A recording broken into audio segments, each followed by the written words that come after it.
Welcome to Madlik. My name is Geoffrey Stern, and at Madlik, we light a spark or shed some light on a Jewish text or tradition. We also host a Clubhouse every Friday at 4 p.m. Eastern. And this week, along with Rabbi Adam Mintz, we explore the differences between the observance of Judaism in and out of the land of Israel, and the practice of our ideals in and out of our comfort zones.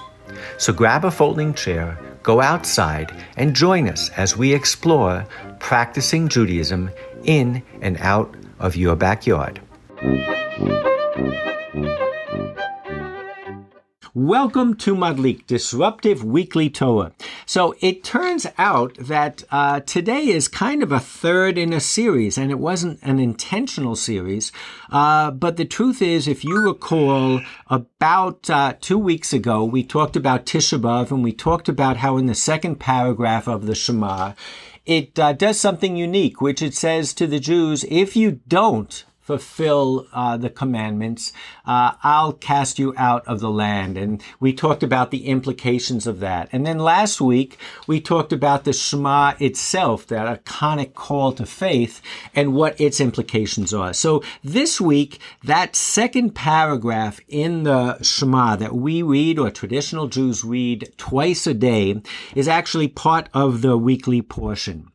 And it starts by saying, as we've quoted in the past, and if you don't keep these commandments, the Lord's anger will flare up against you. This is Deuteronomy 11:13 through 21. There'll be no rain, the ground will not yield the produce, and you will perish from the good land that the Lord is assigning to you. And that's kind of where we stopped. But then it does something kind of remarkable, and it says, and I'm using the translation here, the standard translation, therefore impress these words upon your very heart. Bind them as a sign on your hand, and let them serve as a symbol on your forehead. And most of you who have seen traditional Jews and seen what is called the phylacteries or the tefillin knows that this is not allegorical. This is actually traditional Jews, and they have samples of these going back to the caves of the zealots of Bar Kochba, actually would attach and strap these phylacteries, boxes containing these particular verses, onto their arms and as frontlets between their eyes. But what is interesting is that, especially in the English translation, I don't see it so much in the Hebrew, but it connects it, therefore impress these words. There's a connection between being kicked off of the land and putting these tefillin, these phylacteries, on your arms and on your forehead, the third eye maybe. And Rashi picks up on this, and he does see the connection, and that's why maybe the translation is true to this. He says that even after you have been banished, make yourselves distinctive. And the word in Hebrew is hayu Metzuyanim b'mitzvot, that the mitzvot, the commandment, should distinguish you by means of putting on the tefillin and putting the mezuzah on your doorposts, so that these shall not be novelties to you when you return. And then he quotes a verse from Jeremiah, which says, set thee up distinguishing marks, which in Hebrew is hatzivi, lecha, tziunim. So what is actually remarkable, at least to me, and we'll see if Rabbi Adam, you are in agreement to me, is although the commandment of tefillin had already been commanded in the Bible, what Rashi is doing either to justify the repetition of the commandment or to just explain the context of putting it right after the threat of being exiled, he makes a connection and says something that to me is dramatic, that actually the command is only if you live in Israel. But if you are outside of Israel, you nonetheless should do what we consider to be basic basic Jewish traditions of putting on the tefillin so that you won't forget them when you come back, so that you should distinguish yourself. It almost makes the most basic practice of Judaism into literally a practice. Practice until you return to the land. Am I reading it correctly, Rabbi Adam? So I want to say the verse, the Rashi that you picked up is such an important Rashi, because the impression that Rashi gives is that the ultimate purpose of performing mitzvot, of doing the commandments, is only in the land of Israel, and that everything outside the land of Israel is just practice. Now that's almost a scary idea, because that really means that Judaism is only Judaism in the land, and everything that you do outside the land is only practice. But that's what Rashi seems to say. And he says that the tefillin, specifically, are something that we do outside the land to remind us of the commandments, so that when we return to the land, we'll be ready to continue performing the commandments. The question to me really is, does Rashi really mean that? Rashi, who lived his whole life in France, who never made it to the land of Israel, do you think he believed that Judaism is only practice in the land of Israel? That it's only practice outside the land? I mean, this is such a radical idea that I just want to just give Rashi's source so we're very clear about it. He quotes the Sifrei, and in the source sheet, the Sifrei is quoted incompletely, and it even gives an analogy. It says, a king was angry with his wife, and she returned to her father's house. The king said, continue wearing your jewels so that when you return, they will not be new to you. And so, again, I don't think that you can read it any other way. I would say, and I think you'll agree with me, Adam, that, we're looking at an opinion here. The Sifrei, even Rashi, who's quoting the opinion, this is a thread. This is a way of looking at Judaism, clearly not mainstream, but I'd like for the rest of the day to explore it because it is so radical. So you ask whether, given this, is it possible that Rashi thought he was just playing house, so to speak, his whole life? That he never really put on tefillin, but he was only practicing putting on tefillin? So I think that in itself raises a question. I love the expression in yoga where it's a practice. I love the expression, the use of the word practice, when somebody is a practicing physician, for instance. Maybe what we're doing is we're detracting by asking that question of the value of practice. And maybe the idea is, and this is what might be radical, that at least outside of Israel, you are constantly trying to get to a further point, if that's what practice is. And maybe that's not so bad. How does that strike you? That is interesting. The idea of practice. Well, let's take it back a step. Your first point, which I think you made at the beginning a couple of minutes ago, which was really good, was that actually the tefillin follows the fact that we're thrown out of the land. So in a sense, the tefillin is a punishment. It means you're thrown out of the land, so you have to wear your tefillin. Because since you can't really fulfill the commandments properly, at least wear your tefillin, which are practice. Now, if you take it that way, practice is really an important piece of it. But practice is a sad piece, because that's what we have to do, because we're being punished by being thrown out of the land. I mean, but can one really take it as a punishment in the sense that I think the assumption is that wearing the tefillin and keeping the commandments in Israel is something that is completely authentic and sui generis. You do it for its own sake. It has its benefits, and it's only outside of the land of Israel that it becomes something that is a practice. So I'm not sure I can see it as a punishment unless when he really gets a little contrived in saying, well, you have to do it even though it's really not the real McCoy, but you got to do it anyway, either as a punishment or something to keep you distinctive.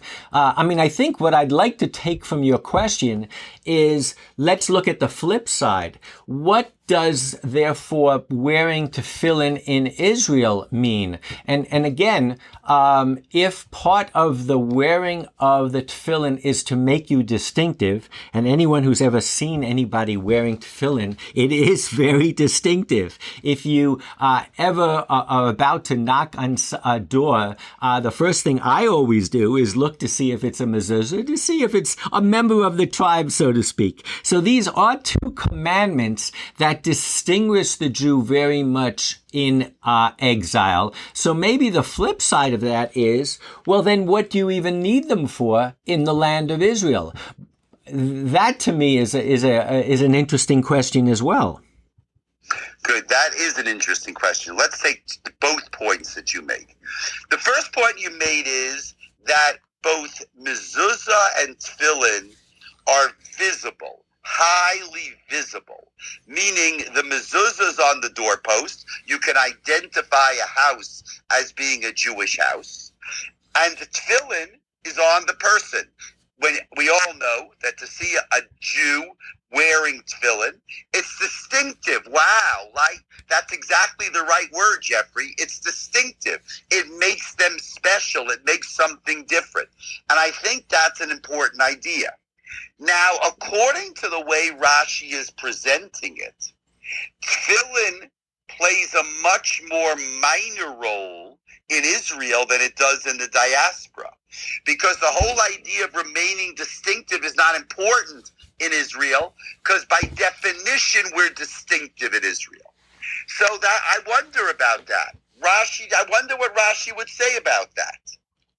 So I don't think we're necessarily going to solve this problem, but I think the crux of the question is a whole other layer, and that is Judaism in Israel and outside of Israel one and the same thing? Or is there a total distinction between observing these commandments when one is outside of Israel and one is in? Now, we all should know that there are commandments that are called tuluyot ba'aretz. So it's clear that are dependent on the land. So it's clear that if there is a rule of letting the land lie fallow every 7 years, the sabbatical law, that only applies in the land of Israel. And so this is a very mainstream idea that commandment is not applicable outside of the land.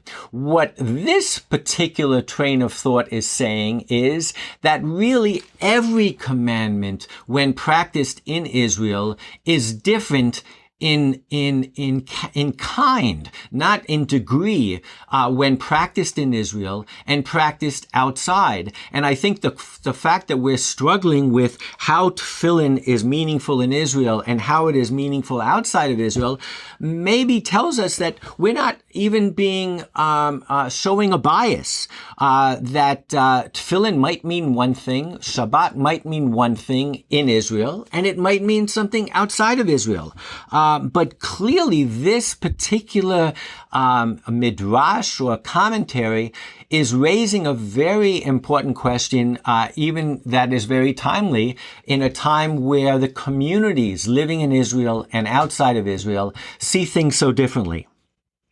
So now you raise another point, and that is, what is the difference between Judaism in Israel and Judaism in the diaspora? Jewish observance in Israel and Jewish observance in the diaspora. You know, there is a theory, Geoffrey, that's become very popular, which is that the observance of commandments is much less important in Israel than it is in the diaspora. Because in Israel, everybody's Jewish, so therefore you don't need to observe the commandments. It's only in the diaspora that you have to observe the commandments. What do you think about that? Well, again, it's part and parcel of this whole impression that we have. For instance, there are many secular Jews that go to Israel for the first time and they leave kind of disappointed. They were expecting everybody to be dancing in horror, wearing a kippah, and even though they're not traditional, they expect Israelis to be traditional. It's as much the question of perceptions of the two communities of each other. And I do believe that there are Israelis who will argue that, as you say, once you're in Israel, you don't have to work it so much. Whereas a family like mine living in Connecticut must put its foot down. The kids can't go out Friday night. We have to keep a Shabbat, a Friday night dinner in order to retain our character. In Israel, if the kids go out, they're going to be with other kids and they'll keep Shabbat in this similar way. But you can say the flip side of that argument too, that there are Jews living in Israel that believe that Judaism in Israel is hyper-Judaism, that you're so close to the source that it's you're able to practice on a higher level. So I think I take your comment only as one of many different lenses that we see this distinction between Judaism in and outside of Israel. I would just love to add my favorite aspect of this in terms of the one community looking at the other. In vernacular Hebrew or Yiddish, if you called somebody an Am Ha'oretz, it typically means an ignoramus. But modern scholarship, academic scholarship, has shown that the truth is it was a term formed in the Babylonian exile. We all know the Babylonian exile was one that kind of reinvented Judaism, wrote the Babylonian Talmud, and they would come back to Israel and they would see the Am Ha'aretz, the people who were living on the land, the ones that didn't go into exile. And many of the innovations or higher emphasis on maybe purity and tithing and stuff like that were not followed by those who had remained in Israel. So it's almost the first instance of the two communities, the diaspora and the resident community, seeing Judaism differently, developing Judaism differently, and maybe being a little bit presumptuous about how to define each other. Yeah, I mean, I'm with you on all of that. I think that that's all interesting.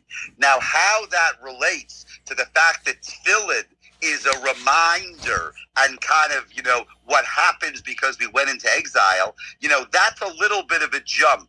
That's a jump from observance to culture. But maybe that's a good jump. Maybe that's interesting. I'm also kind of reminded of the Zionist thinkers. And each one of them had their own kind of take on this, but all of them said that the life that the Jew has led 2,000 years in exile was an anemic existence. So if you went to Aleph Dalet Gordon, who was a labor Zionist, he would say how for 2,000 years, Jews did not work with their hands, did not toil the soil because they were not permitted to, but they lived this artificial anemic existence. And if the Jewish people are ever to become naturalized, become whole, Israel, they need to go back to their land and rediscover their fullness of human activity. And there were other thinkers, like Achad Ha'am, who wanted a revival of Jewish culture and language. Ben Yehuda would say the same thing about a people who basically kept alive its language in prayer but didn't speak it anymore. And so I do think that from their perspective, living in exile was very much this practice. And wherever we could, we tried to retain as much of the aspects of national identity that we could. But ultimately, these aspects of our natural human life, social life, would only be true if we came back to the land. So it's kind of an interesting parallel between the religious thinker who's behind this midrash, between Rashi's comment, and the secular Zionists who also felt that living outside of Israel was anemic and therefore was pretty much just playing religion, playing culture, playing language.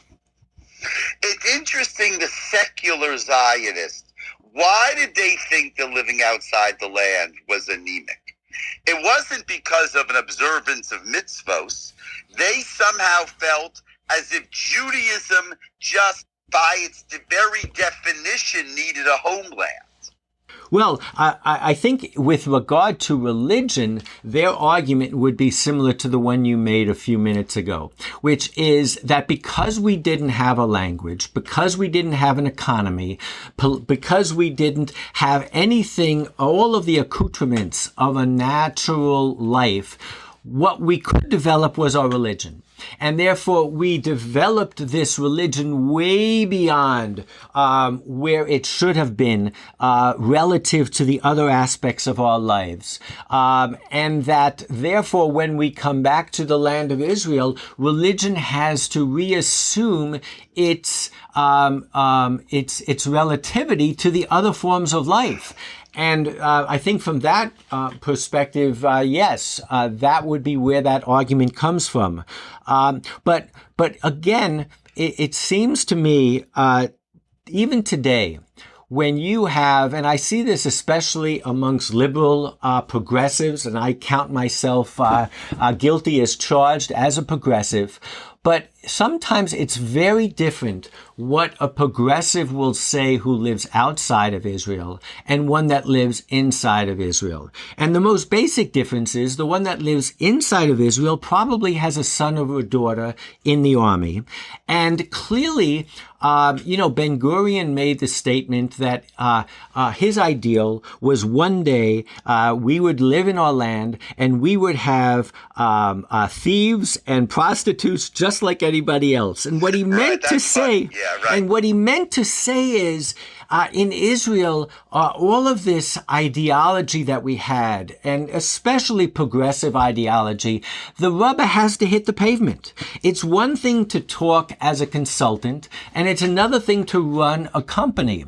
It's one thing to write an ideology and to talk about universalism, and then it's another when you have your own backyard and when you're worried about the safety of your children, and you have your own love for the land, and there are conflicts, and things are not as black and white, and things are not as clean and crisp and clear. But to the Zionists, that was the challenge. That's the challenge of moving from practice to the actual hard work of not only building a state, but living a life as a citizen of a country and of a culture, so forth and so on. I think that point is really a beautiful point. And what's amazing is that, how we've come full circle from that Rashi that basically says that we wear tefillin as a sense of a punishment or as a sense of retaining our distinctiveness, even in the diaspora, to come to this idea of an appreciation of the land is really a beautiful idea. I think Rashi would love that idea. Do you want to open it up Geoffrey, to the audience and see if someone has some thoughts on some of this? I'd love to. I'd love to hear whether on the subject we're talking about right now, or even Judaism as a practice, or Judaism both rooted in a land and above time and space. Anybody who's listening, if you are Israeli too, I'd love to hear your perspective on how sometimes you see the difference between our traditions as practiced in Israel and outside of Israel. But as we wait, I want to go back to those Zionists who argued about this anemic existence. And that I really do believe that those who are super critical of Israel, even those who love Israel but are super critical of Israel, it's not an argument from the perspective of unless you live in Israel, you don't have a right to criticize. It's more of a perspective of if you don't live in Israel, it's hard for you to understand, I think. What it's like, in the same fashion as it's hard to understand what celebrating a holiday is in the land where it took place, from celebrating it as a reminiscence or as a reminder. And I think that's kind of part and parcel of this discussion today. We're not taking the moral high road. We're just saying that it's clear from this midrash that existentially, living in the land, being there, and I can't help but use the metaphor of not in my backyard, where so many people take a position, but you really don't know what their position is unless it does happen in their backyard. There's an amazing podcast from the New York Times that talks about a group of people that petitioned the city to move a public school into their neighborhood so that it could be more integrated. And when the school was ultimately moved, none of them, not one to a T, sent their kids there. And these are, radical progressives. So I do think this is an invitation for us all to look into the mirror and to ask ourselves, and this is moving away from even the Israel situation. If you don't live in the land, if it's not your backyard, is your vision, is your perspective going to be the same as if you are there? I couldn't agree with you more. And I think that's the challenge. And the answer, of course, is that your perspective is different in Israel. Good and bad, right? I don't know that you want to say that it's better. It's just different when you're there. Hello, Michael. Once again, thank you very much, gentlemen. Just a number of things. I don't know if they're all connected, but the first thing that came to mind at the beginning of the event today was that practice makes perfect. And it may well be that all the practice that's going on here is aimed at a kind of perfection. But the practice itself is moving towards perfection always. So that's one thing that comes. On the other hand, Carnegie Hall might be compared to Israel in this discussion. The other thing that came to mind was something I was studying with Nisha about Nehemiah. And when they came back, Ezra built the wooden tower and read the Torah to the people, the people you called Am Haaretz, which is such a beautiful understanding of that phrase, not dismissive at all, just the people who live there. They cry, the people who are listening to the Torah. And it's not clear whether they're crying to hear the law again and to be reminded of the law, or they're crying because they neglected or did not have the opportunity to practice or to live in the law. So Nehemiah says to the people, don't cry, just listen. And I guess that listening is also a very profound practice as well. So again, thank you. Just a couple of pieces of something to consider. I think that's a beautiful thought. And it takes me back to this concept of we're not necessarily saying one is better than the other. I mean, this concept of practice, it's you by definition, you mean to say that you're going somewhere, you're striving. And if the flip side of that is a certain level of smugness and a certain level of I've already arrived, then I do think that I don't necessarily take the comment by Rashi as one of punishment as much as fact. But I do want to bring one more piece of Talmud that has always fascinated me, and it's at the end of the tractate Ketubot, and it says that those who live in Israel, Ke'ilu yeshlo Eloka. Those who live in Israel, it's as if they have a God. And those who live outside of Israel, it's as if they don't have a God. And I think on the superficial level, that ultimately means that in Israel, you're closer to God. And outside of Israel, you're far away. But it does say Ke'ilu, as if. And I wonder sometimes whether those living in Israel, and I see it when they come here and they come out into the diaspora and they see how hard Jews in the diaspora work on preserving the traditions, work on preserving the identity. And in a sense, there's a sense sometimes of awe. And I think that the two different cultures can literally benefit from each other.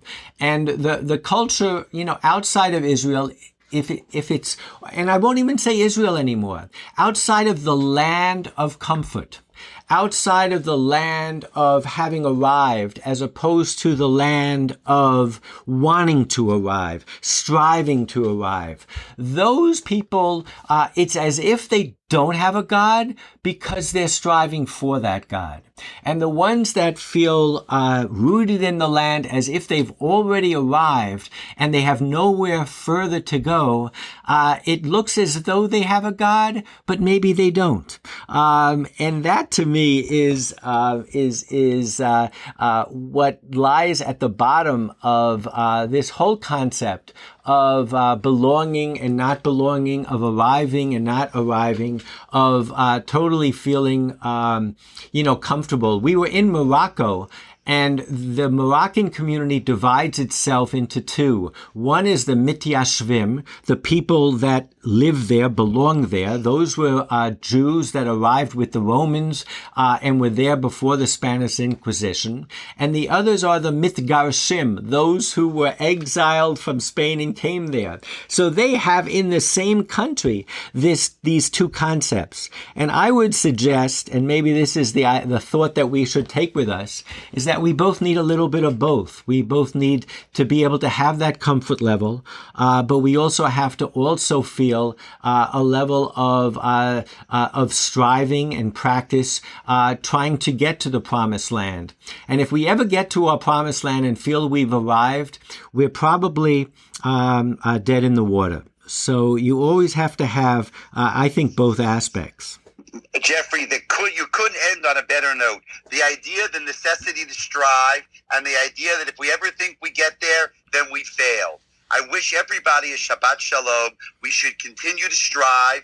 These summer months, Geoffrey and I were talking at the beginning of, these parashiot. Sometimes, we don't talk about them enough because it's the summer. But there's such amazing material here. And I think in this paragraph of the Shema, we have the idea of striving. Let's all strive. Let's have a Shabbat Shalom. Thank you, Geoffrey. And we look forward to seeing everybody next week. Parashat Re'eh. Be well, everybody. Shabbat Shalom. Shabbat Shalom.